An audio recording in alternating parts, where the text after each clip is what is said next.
Hello, I'm David Liesenfeld, here for today's time of prayer, and it's inspired by the book of Matthew chapter 5 and verse 44, where it says, "But I say to you, love your enemies, bless those who curse you, do good to those who hate you, and pray for those who spitefully use you and persecute you, that you may be sons of your Father in heaven, for he makes his sun to rise on the evil and on the good, and sends rain on the just and on the unjust."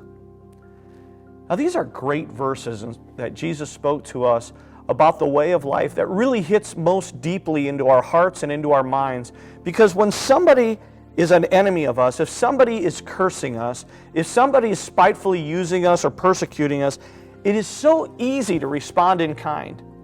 And what Jesus is saying is, you don't respond in kind to that. You don't respond to evil with evil, but rather love your enemies. You're going to bless those who curse you.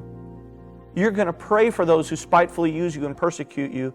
And then he says, and here's why you're going to do it, that you may be sons, as it says here in verse 45, that you may be sons of your Father in heaven, because our Father makes the sun to rise on the evil and on the good. He sends rain on the just and the unjust. In other words, God is who He is, good, righteous, loving God. He is who He is despite what anybody else does.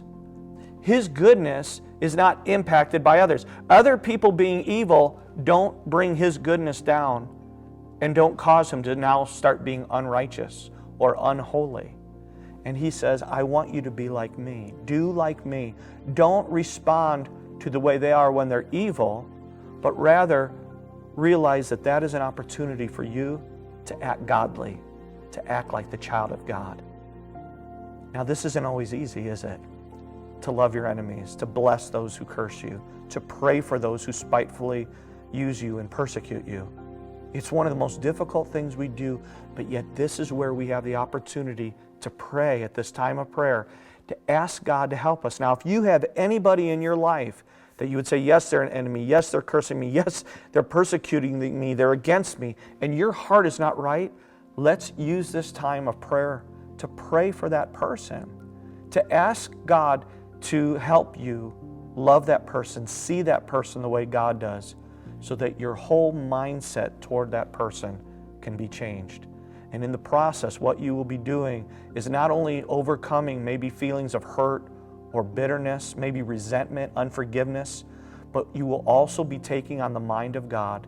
You'll be changed to be like Him, and you will become more and more a child of God, seeing others the way He does. For that's what we want to do, to share a sight with God in heaven, to see things the way He does. And so that's why we want to say this prayer. So let's enter in now. Let's ask God to help us to do this. And let's engage in this commandment of Jesus Christ in this morning's time of prayer. Let's pray.